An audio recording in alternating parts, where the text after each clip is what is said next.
He's playing some games, the worst he recalls. He's gonna find out which one sucked the most balls. The angry video game nerd is here. Oh, he's making a list and checking it twice. He's gonna go home and eat chicken and rice. The angry video game nerd is here. He hates the games that stink. He knows which games to break. He just might even hate them all, 'cause he's mad for fucking sake. You better watch out, don't give these games a try. You better not play them, he's telling you why. The angry video game nerd is here. Back in the 80s, our parents didn't order our Christmas presents online because the internet didn't exist yet. Back then, it was all about catalogs. Every major department store like Sears and JCPenney will put out these holiday wish books. So every year, it was a tradition to browse through these books and circle all the things that you wanted Santa to bring you.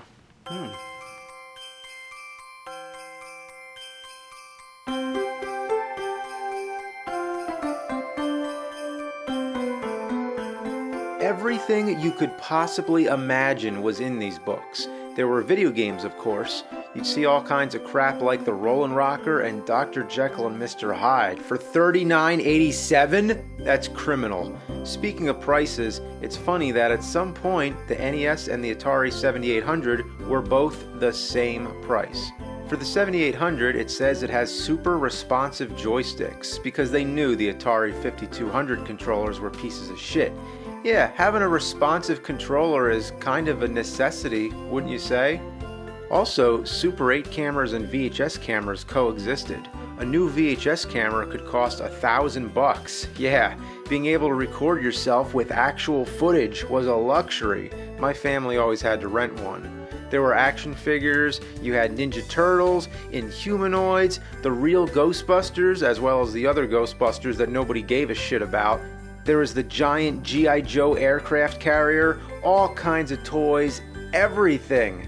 You can tell that the people who photographed these action figures didn't know anything about them. Like, why is Lion-O and Mumra riding together in the Thunder Tank? And why is laser spelled with quotes? Did Dr. Evil write this? I can't do these books justice. I highly recommend that if you can find one of them, take a look through. It's really a trip. When I say everything was in these books, I mean literally everything. Science stuff, horses, jewelry, lingerie.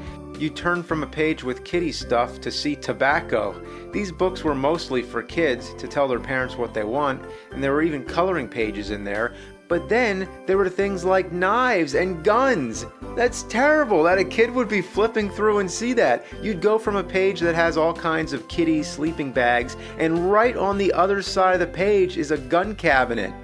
Right underneath the Mario sleeping bag is an assortment of guns, and there were lots of them. Back to the video games. A lot of times the descriptions were questionable. For Zelda, it said, "Gather crystals to stop warlords." That's the worst description to Zelda I've ever heard. Karate Kid on the NES had the wrong screenshot. Where'd they get that from? That's not the Karate Kid. For Ghostbusters on Sega Master System, it says "scare up some fun." Oh, you bet. And it retains the typo Gorza instead of Gozer. Then we get to the Tiger games. Oh my. You're at the wheel for all the high-speed thrills of real racing. Full of exciting action, true-to-life graphics and sound effects. Are you fucking kidding me? There was no telling if the games were good or not. If it made it into the same catalog as Zelda, you assumed it would be awesome. Like I mentioned, this was the BI era before internet. There were no online game reviews to tell you when a game sucked the big one. It was all a crapshoot. All you had was a screenshot, a weak description, and sometimes word of mouth. We would usually gravitate towards games that had some kind of reputation. Skate or Die was one of those, a game dedicated to skateboarding and hosted by Rodney Dangerfield with a mohawk. Even if you didn't know anything about skateboarding, you wanted to be part of the culture. You wanted to be hip. Just as essential as it was to wear bright neon colors and listen to glam rock, you had to at least try to skateboard. If you weren't good at it, you'd fall on your face and hurt yourself. Then you'd go play this game and punish yourself even more. All you do is fall, fall, and fall. The only way to play decent at it is to master its awkward controls. It's like teaching yourself to walk backwards on a tightrope, and once you do get good at the 5 mini games, you realize that's all it is. 2 different half-pipe competitions, jousting, and a time trial and a race, which are so short you can finish them in less than a minute. Almost every kid had this game in their collection at some point. It had cool music, a catchy slogan, and signified everything that was rad about the 80s. But the game was fucking shit. Shit that we held with passion. Skate or die? Looking back, I wish I chose the latter. Then there was Bad Dudes, or Bad Dude as this wish book called it. Just the name bad meant that it had to be good. More proof that we had everything screwed up. It's a monotonous button masher with choppy movement, lousy hit detection, and back-ass controls. It's another one of those games where B and A are switched, meaning B is jump and A is attack, and you know how it should normally be. Sure, it was early in the age of beat-em-up games, so at the time it was awesome and macho. Playing this game was a symbol that you were a real man. But it hasn't aged well. It just makes you want to play Final Fight 3 instead. Still, it has a legacy and has one of the most famous opening screens of all time. Are you a bad enough dude to rescue the president? Bad. Like, what was it with that? Maybe we could blame Michael Jackson for making the word bad so awesome, but we should have never listened to Lucas about the Power Glove. In some cases, bad really meant it. I'm bad. One that's always been on my personal hate list is Karate Champ. This is one that was just as horrible back then as it is now.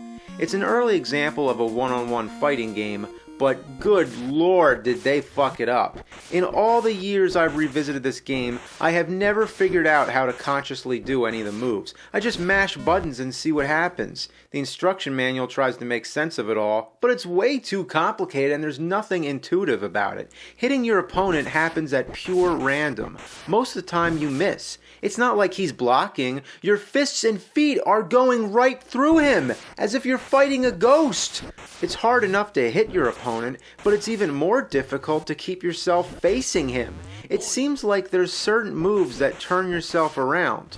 Why would the game allow you to face the other direction? Rarely have I ever been able to do the same move again to reorient myself, so I usually end up jumping all over the place just to get myself back in the proper direction. Turn around! Ah! These controls are on the same level as Conan, Winter Games, and Dark Castle, but on closer evaluation, I think it beats them all. The worst fucking controls in existence.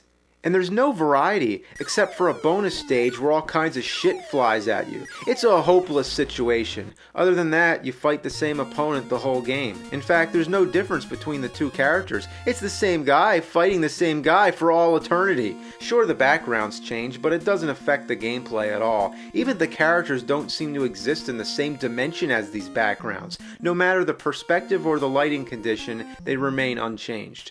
How a piece of junk like this got released will always be a mystery. Even as a rental, it was a waste of time. Well, in the tradition of wish lists, my fans have had a wish list of their own of games they've been wanting me to cover. So it's time to answer some of those requests. Let's reach into the stocking, dig underneath the lumps of coal, and go straight for the shit nuggets. The request I hear all the time is the bad Sonic the Hedgehog games. What bad Sonic games? The Sonic the Hedgehog games were awesome! It was Sega's flagship franchise. Even though it didn't have as much variety as the Mario games, it made Nintendo fans turn their heads. Sonic 2 was the game that made me buy a Sega Genesis. These games boasted fast-scrolling action, colorful graphics, and delightful music. The character was hip and cocky, and it was so much fun to make him run and bounce all over the place. So what are all these bad Sonic games that everyone's talking about? Well, I took a deeper look. Here's Sonic Blast on Game Gear. There's no blast processing with this one. Come on! Sonic Blast? Should have been called Sonic Slow Ass. Not much else to say, just a poor man's version of Sonic. Then there's Sonic Labyrinth. This one experiments with a 3D perspective, but fails. The controls are messy, Sonic's walk is tedious, and doing the spin move only sends him ramming into a wall, unless you get it down just right.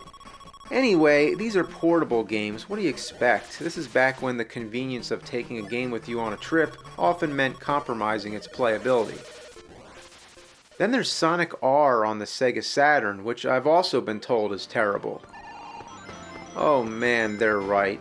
It's basically a racing game, sort of a shitty version of Mario Kart. The steering is so unresponsive that I can barely stay on the track. Oh, come on! And I'm always afraid that it's going to glitch out, that I'm going to fall through the boundaries and into the unprogrammed area of limbo. Another one I've been told about is Sonic Shuffle on Dreamcast. That's right, the last of the Sega consoles, and a good console to go out with. But the same can't be said for this game. After you get through about 10 minutes of story footage and tiresome load screens, the game finally begins, only to bombard you with more text. Just as I thought, it's a board game video game, with some mediocre mini-games in between players' turns.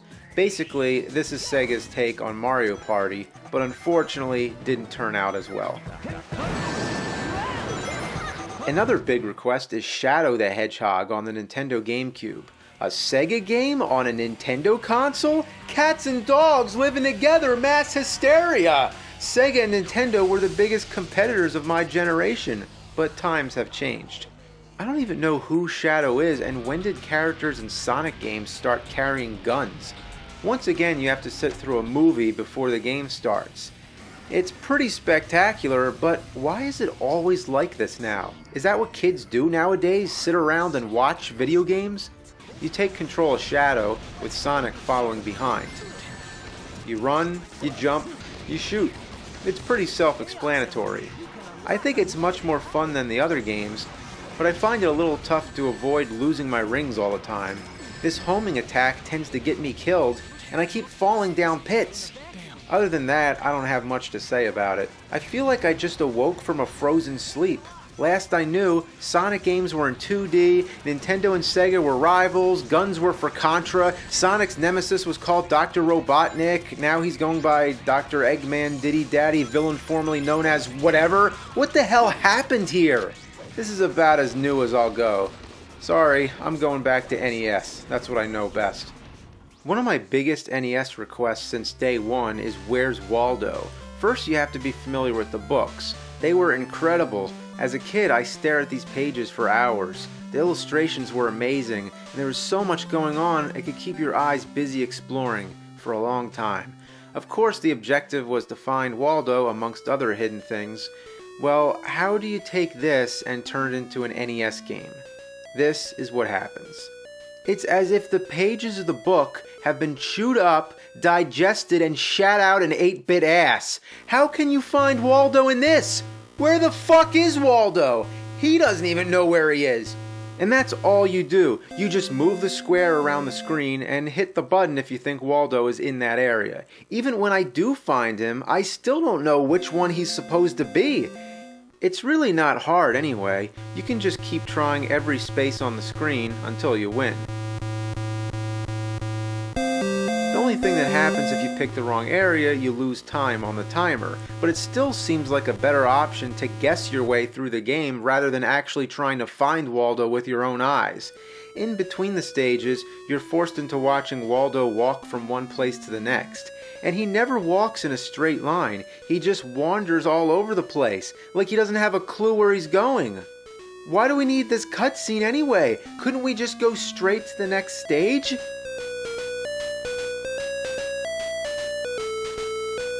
There's a few stages that are different, like finding Waldo in the dark, a crappy slot machine, and one of those indescribable shit shows that reminds me of that part in Terminator 2 on Game Boy where you have to connect the wires, or that fucking nightmare in Bill and Ted. And once you've completed all the stages, Waldo goes to the moon and the game's over. I finished the whole game in 6 minutes. Imagine buying this piece of shit for $50. Nowadays, releasing a game this short would never be excusable. Well, anyway, we have a lot more games to get through, so stay tuned for part 2. I'm going to go get the games.